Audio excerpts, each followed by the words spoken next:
Welcome to Deep Dive Dialogues, the podcast where robots explore human ideas. Brought to you by Psych at Work magazine, where we take curiosity and turn it into something worth sharing. Let's plug in, power up, and get started. Welcome to our deep dive, and today we're going to be looking at cognitive distortions. Yeah. And I guess, I think most of our listeners probably know what cognitive distortions are. Mm-hmm. But just to give a quick overview, what are cognitive distortions in a nutshell? So cognitive distortions are basically like thought patterns Okay. that cause us to view reality in a way that is not really accurate. Okay, so it's like our perception is... Yeah, like a funhouse mirror. Oh! It's like they're kind of like mental shortcuts All right. that our brains use to simplify things, but sometimes they oversimplify. Okay. And they can lead to negative thoughts and feelings and behaviors. Right. Yeah. So for this deep dive, we're going to be going through a series of articles called Cognitive Distortions Unpacked. Yeah. And these articles go through a lot of different types of cognitive distortions, and we're going to unpack them. There's so many. Yeah. It's amazing how many different ways our brains can mess with us. Yeah. So the first one that these articles talk about is all or nothing thinking. Yes. So what is that? So all or nothing thinking is also known as black and white thinking. Okay. And it's basically when you see things in extremes. Okay. So you're either a success or a failure. Right. You're either good or bad. There's no in between. So there's no nuance. It's just like No nuance. yes or no, Yeah. up or down. And this can be really problematic because it can lead to a lot of perfectionism Yeah. and self-criticism. Right. Because if you don't succeed, then you're automatically a failure. Exactly. Yeah. And it's just not realistic. Right. Nobody's perfect Yeah. and everybody makes mistakes. Okay, so let's say, I'm thinking about this in terms of work or school or even just personal goals. Mm-hmm. So let's say I'm working on a project and I don't, get it perfect. Right. And then I start thinking oh, I'm a failure. I'm never going to be able to do this. So that would be an example of all or nothing thinking. Exactly. Yeah. And so instead of thinking that way, you can try to reframe it. Okay. And think about okay, I didn't do this perfectly, but what did I learn from it? Okay. And how can I improve next time? So it's more about a growth mindset Exactly. as opposed to Yes. I'm just stuck. Fixed mindset. Okay, cool. All right. So that's all or nothing thinking. Mm-hmm. So the next one that the article talks about is overgeneralization. Yes. So tell me about overgeneralization. So overgeneralization is when you take one negative event Okay. and you apply it to all situations. Okay, so it's that saying, one bad apple spoils the bunch. Exactly. Okay. Yeah. So for example, let's say you go on a date Okay. and it goes really badly. Right. And then you think to yourself, oh my God, I'm never going to find love. Right. I'm going to be single forever. Yeah, because I'm terrible at dating. Right. Right. You're taking that one negative experience Yeah. and applying it to all future dates, Right. which is obviously not accurate. Yeah, it's not logical, but it's... But it's something that we do. Yeah, it's like an emotional response, I guess. Yeah. Okay, so how do we combat that overgeneralization? So I think it's important to remember that one event doesn't define you. Okay. And so just because you had one bad date Right. doesn't mean that all your dates are going to be bad. Right. It's important to keep things in perspective. Yeah, so don't let that one bad experience completely color Exactly. your outlook. Yeah. Like if you had a bad experience at a restaurant, Right. you wouldn't stop going to all restaurants. Right. Yeah. So it's the same kind of thing. Right. Okay, cool. Yeah. So that's overgeneralization. Mhm. The next one is mental filter. Yes. So what is a mental filter? So a mental filter is when you focus only on the negative aspects of a situation Okay. and you ignore all the positive aspects. Okay. So it's like you're wearing a pair of glasses. Right. That only let in the negative. Yeah, it's like looking at the world through a gray tinted lens. Exactly. Okay. Yeah. And this can be really problematic Right. because it can make you feel really down and hopeless Right. because you're only seeing the bad stuff. And that's not really a true reflection of reality. Right. There's probably good stuff happening too. Exactly. You're just not seeing it. Yeah. Okay, so let's say I get home from work and I had a really good day at work. I accomplished a lot of stuff, but then on my way home, I get stuck in traffic. And that ruins my whole mood. Right. And I forget about all the good stuff that happened during the day. Exactly. So that would be an example of a mental filter. Yes. Okay. And that can be really detrimental because then you're not even enjoying the good parts of your life. Right. You're just focusing on that one little bad thing. Exactly. Yeah. And it's Sure. also important to remember that Yeah. Our brains are naturally wired to focus on the negative. Oh. Yeah, it's like a survival mechanism That's right. from like, caveman times. Right. Where we had to be constantly on the lookout for danger. Right. So it makes sense in that context. It makes sense. Like not so much in like, but not so much now. yeah, everyday modern life. Yeah. Okay, cool. So what are some ways to challenge that mental filter? So one way to challenge the mental filter is to practice gratitude. Okay. So like take some time each day to think about the things that you're grateful for. Okay. And it could be really small things. Yeah. Like, I'm grateful for my cup of coffee this morning. Right. Or I'm grateful that I have a roof over my head. Okay. Just little things like that. And so just by taking the time to actually acknowledge those positive things, that can help to kind of... It shifts your focus. Yeah, counteract that negative filter. Exactly. Okay, cool. So the next cognitive distortion is disqualifying the positive. Yes. So tell me about this one. So disqualifying the positive Yeah. is when you basically reject positive experiences. Okay. So you might get a compliment from someone. Right. And you immediately dismiss it. Right. Or you might achieve something great. Right. And you downplay it. Yeah, like, oh, it wasn't that big of a deal. Exactly. Anyone could have done it. Yeah. So it's basically like you're not letting yourself Yeah. enjoy the good stuff. Yeah, it's like you're almost like sabotaging yourself in a way. Yeah, exactly. Wow. Okay, so how do we stop doing that? I think it's important to, first of all, become aware of when you're doing it. Okay. And then to challenge those thoughts. Okay. So if you get a compliment, Right. instead of dismissing it, Yeah. just say thank you and let yourself feel good about it. Just accept it. Accept it. Yeah. And if you achieve something great, Yeah.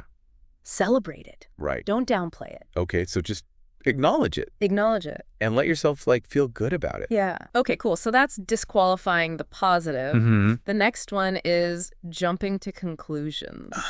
Yes, this is a good one. This is a fun one. Yeah. So jumping to conclusions has two subcategories. Okay. Mind reading and fortune telling. Ooh. Okay. So mind reading is when you assume that you know what other people are thinking. Okay, so it's like I'm walking down the street and I see someone looking at me and I automatically think, oh, they're judging me. Exactly. Okay, yeah. Or you might be in a meeting at work. Right. And your boss is frowning and you think, oh my God, I'm going to get fired. Right. But you don't actually know what they're thinking. Right. You're just assuming. You're just assuming. Yeah. Yeah. And then fortune telling is when you predict the future. Okay. And usually in a negative way. So it's like I have a presentation coming up and I'm already thinking I'm going to bomb it. Exactly. Okay. Yeah. Wow. And so both of these. That can be really anxiety provoking. Yeah. Because you're basically creating all this stress for yourself. Right. Over things that might not even happen. Right. You're borrowing trouble. Exactly. Yeah. Yeah. Okay. So how do we start jumping to conclusions? So the best way to stop jumping to conclusions is to actually get more information. Okay. So if you're worried that someone is judging you, yeah. ask them. Right. Say, hey, is everything okay? Right. Or if you're worried about a presentation, yeah. practice it more. Okay. Get feedback from someone. So basically just get more data. Yes. Before you jump to a conclusion. Exactly. Okay, cool. Yeah. So that's jumping to conclusions. The next cognitive distortion is magnification and minimization. Yeah. So tell me about these. So magnification is when you exaggerate the importance of negative events. Okay. So you might make a small mistake at work. Right. And you blow it out of proportion. Yeah, like it's the end of the world. Exactly. Right. Yeah. And the minimization is the opposite. Okay. It's when you downplay the importance of positive events. Okay. So if you get a promotion at work, you're like, oh, it's no big deal. Yeah, anyone could have gotten it. Yeah. It wasn't that hard. Right. Yeah, so again, it's like you're not letting yourself enjoy the good stuff. Right. You're either making the bad stuff seem way worse. Exactly. Or the good stuff seem not that good. Yeah. Okay. So it's important to try to see things in a more balanced way. Right. So kind of like we were talking about before, don't overgeneralize, but also don't Don't magnify or minimize. Yeah, make things seem like they're more or less than they are. Yeah. Just see it for what it is. Yeah. Okay, cool. Yeah. So that's magnification and minimization. The next one is emotional reasoning. Yes. So tell me about emotional reasoning. So emotional reasoning is when you let your feelings dictate your reality. Okay. So you might feel anxious. Right. And therefore you conclude that something bad is going to happen. Okay. Or you might feel inadequate. And therefore you conclude that you're a failure. Okay. So it's like my emotions are driving the bus. Exactly. Yeah. Your feelings are facts. Right. Even though they're not. Okay. Yeah. So how do we challenge that? So I think it's important to remember that feelings are not facts. Okay. They're just feelings. They're just temporary. They're temporary. Yeah. They come and go. And they don't necessarily reflect reality. Exactly. Okay. Yeah.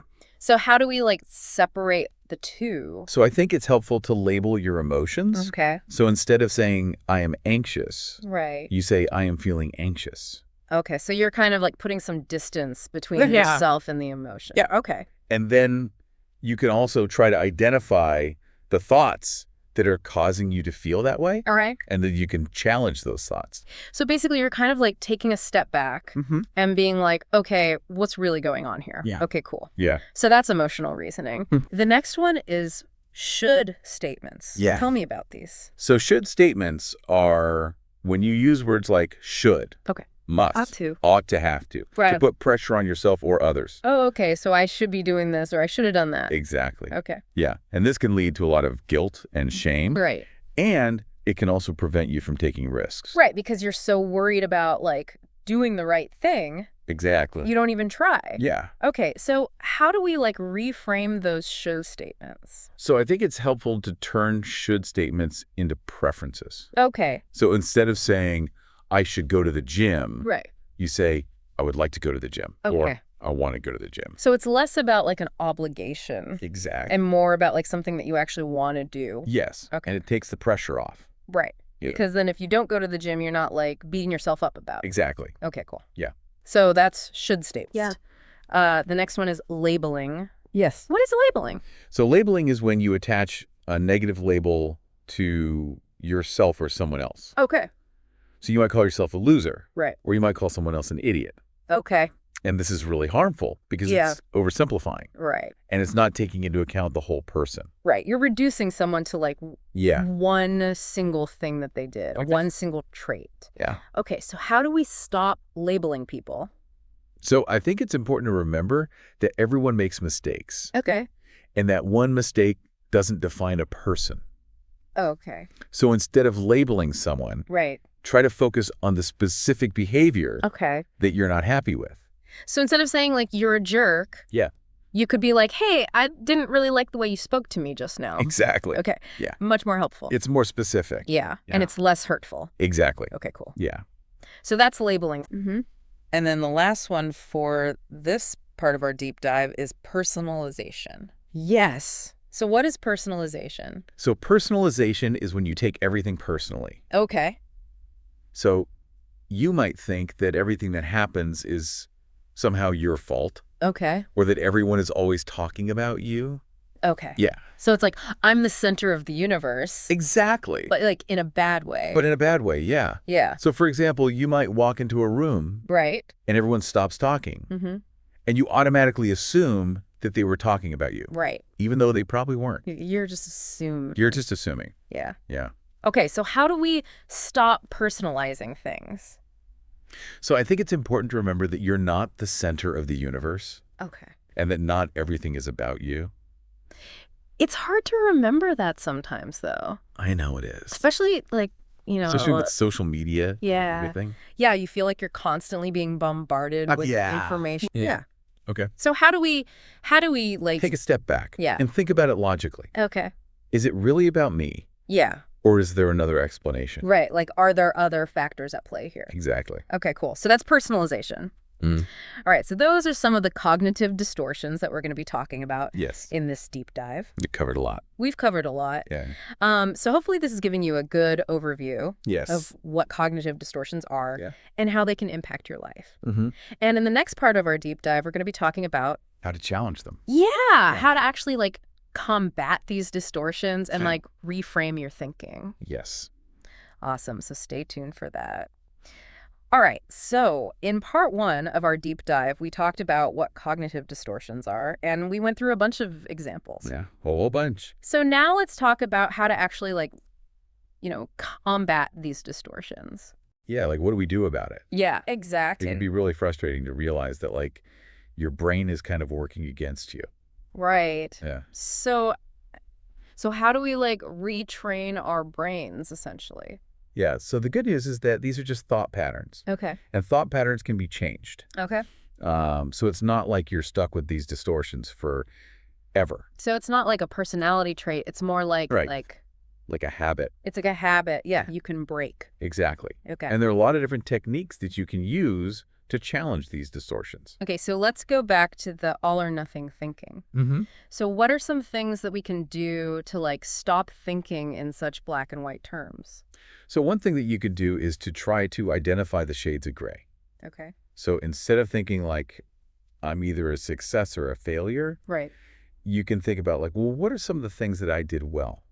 Okay. And what are some of the things that I could improve on? So it's like acknowledging that there's a spectrum. It's not just like two extremes. Yeah. Yeah. And you can also try to reframe your thoughts. Okay, how do we do that? So instead of saying like, I'm a failure, Right. you could say I made a mistake, Okay. but that doesn't mean that I'm a failure. So you're separating the action from like your identity. Exactly. Okay, that's good. Yeah. And then for overgeneralization, like how do we stop overgeneralizing? So for overgeneralization, you can try to challenge your assumptions. Okay. So if you're thinking like all men are jerks Right. because you had one bad experience with a man, Right. you can ask yourself like, is that really true? Yeah. Are all men really jerks? Right. Probably not. Probably not. Yeah. And you can also try to come up with some evidence to support your assumption. Okay. So like, can you think of any men who are not jerks? Right. And I'm sure you can. Yeah, hopefully. Yeah. Yeah. So just by challenging your assumptions and looking for evidence, Yeah. you can start to break down those overgeneralizations. Okay, cool. For the mental filter, like how do we get rid of those gray tinted glasses? So for the mental filter, you can try to focus on the positive. Okay. So instead of dwelling on all the negative things that are happening, Right. try to think about some of the good things that are happening. Okay. And you can also try to practice gratitude. Oh, yeah, we talked about that a little bit before. Like, Yeah. how does that actually work? So gratitude is basically just taking some time to appreciate the good things in your life. Okay. And you could do this by like writing in a gratitude journal Okay. or just thinking about things that you're grateful for. And that helps to shift your focus Exactly. from the negative to the positive. Yeah. And it can also help to increase your happiness levels. Really? Yeah. Interesting. Yeah.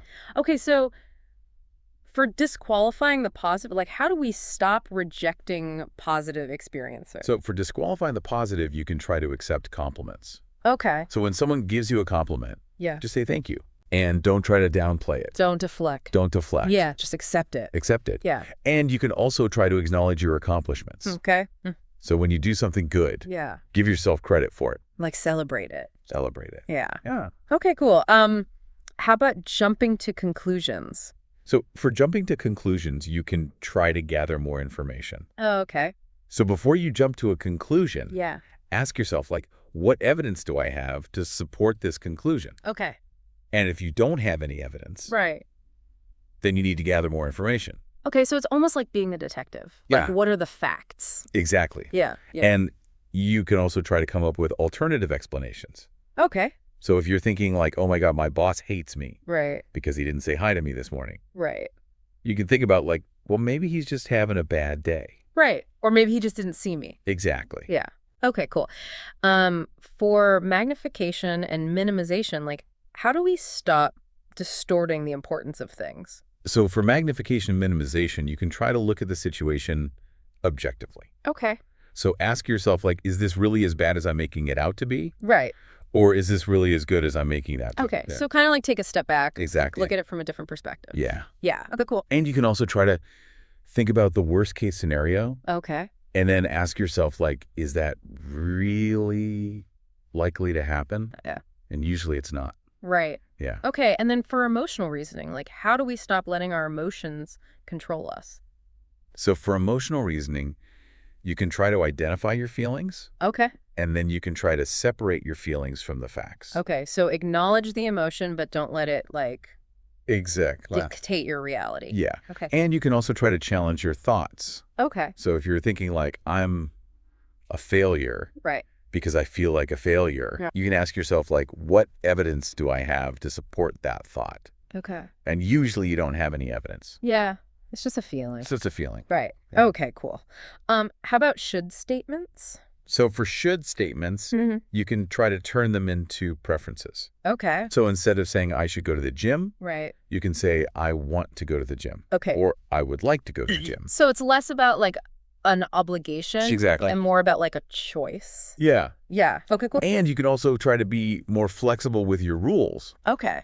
So instead of saying, I have to go to the gym every day, Right. you could say, I'm going to try to go to the gym 3 times a week. Okay. And if I miss a day, it's not the end of the world. So you're giving yourself a little bit of grace. Exactly. Okay. Yeah. And then for labeling, like how do we stop labeling ourselves and others? So for labeling, you can try to focus on the behavior instead of the person. Okay. So instead of saying like you're a jerk, you could be like, hey, I didn't really like the way you spoke to me just now. Exactly. Okay. Yeah. So you're being specific. Yeah. Yeah. And you're not attacking the person. Right. You're just addressing the behavior. Exactly. Okay, cool. Yeah. And then for personalization, how do we stop taking everything so personally? So for personalization, you can try to look for alternative explanations. Okay. So if someone is in a bad mood, Right. it doesn't necessarily mean that they're mad at you. Yeah. There could be other reasons. Right. Maybe they're just having a bad day. Exactly. Yeah. Okay. And you can also try to remember that you're not the center of the universe. Right. Not everything is about you. Yeah. That's a good reminder. Yeah. Okay, cool. Yeah. So those are some ways to challenge those cognitive distortions. Mm-hmm. So hopefully this has given you some tools to start using. Yeah. And remember, it takes time Yeah. and practice. So don't get discouraged if you don't see results immediately. Exactly. Just keep practicing. Yeah. And eventually you'll start to see a difference. Mm-hmm. Awesome. Okay, so we've spent the last 2 parts of this deep dive, really kind of getting into the nitty-gritty of these cognitive distortions. Mm-hmm. And we've talked about a lot of different ways to challenge them. Yeah. But I think now, the rubber meets the road. How do we actually put this into practice in our everyday lives? Right. Like, how do we make this a habit? Yeah, exactly. So I think the first step is awareness. Okay. Like, you have to be aware of when you're having these distorted thoughts. Okay, so it's like catching yourself in the act. Exactly. Yeah. And that can be really tricky at first. Right. Because these thoughts are often so automatic. Yeah, they just kind of pop into your head. Yeah, you don't even realize you're having them. Right. So take some practice to start to notice them. Okay, so once you start to notice them, what do you do? So once you notice them, then you can start to challenge them. Okay. And there are a lot of different ways to challenge them. Right, we talked about a bunch of different techniques. Exactly. Yeah. So you can use any of those techniques. Okay, so it's kind of like finding what works for you. Yeah, Yeah. exactly. Okay. And it might be different for different distortions. Right. Yeah. Okay, so let's say I'm really struggling with all or nothing thinking. Mm-hmm. What are some specific things that I could do? So for all or nothing thinking, one thing you can do is to try to find the shades of gray. Mm-hmm. Okay, yeah, we talked about that before. Right. How do I actually do that? So you can ask yourself, okay, so maybe I didn't do this perfectly, Mm-hmm. but what did I do well? Okay. And what are some things that I can learn from this experience? Okay, so it's kind of like looking at the situation from a more balanced perspective. Exactly. Yeah. And you can also try to remind yourself that nobody's perfect Right. and that everybody makes mistakes. Yeah, that's a good reminder. Yeah. Okay, cool. And then for overgeneralization, what are some things that we can do to stop overgeneralizing? So for overgeneralization, you can try to look for evidence to support your assumptions. Okay. So if you're thinking all men are jerks Right. because you had one bad experience with a man, Yeah. you can ask yourself, is that really true? Right. Are all men really jerks? Yeah, Probably not. probably not. Okay. And then you can also try to come up with some examples of men who are not jerks. Okay, so basically you're testing your hypothesis. Exactly. Yeah, okay. And then for the mental filter, you can try to focus on the positive. Okay. So take some time each day to think about the things that you're grateful for. Okay. Yeah, gratitude is a big one. Yeah, it's huge. And it's so simple. It is simple, Yeah. but it's so powerful. Okay, so I'm noticing a theme here. A lot of these techniques are about shifting your perspective. Exactly. It's not about changing the situation necessarily. Right. It's about changing the way that you're thinking about it. It's about changing your thoughts, Yeah. which then changes your feelings and your behaviors. Yeah. That's powerful. It is powerful. Yeah. Yeah. Wow. Okay, so I think this has been a really helpful deep dive. Yeah. We've learned a lot about these cognitive distortions, Mhm. and we've talked about some practical ways to challenge them. Yeah. So I hope this has been helpful for our listeners. I think so too. Yeah. And just remember that, these distortions are normal. Yeah, everybody has them. Yeah. It's just part of being human. Right. But the good news is that we can change them. Yeah. And it's not like a one-time thing. It's like an ongoing process. Exactly. So just keep practicing Yeah. and be patient with yourself. Mm-hmm. and eventually you'll start to see a difference. You will. Awesome. All right. Well, thanks for joining me on this deep dive. Yeah, thanks for having me. And we'll see you next time.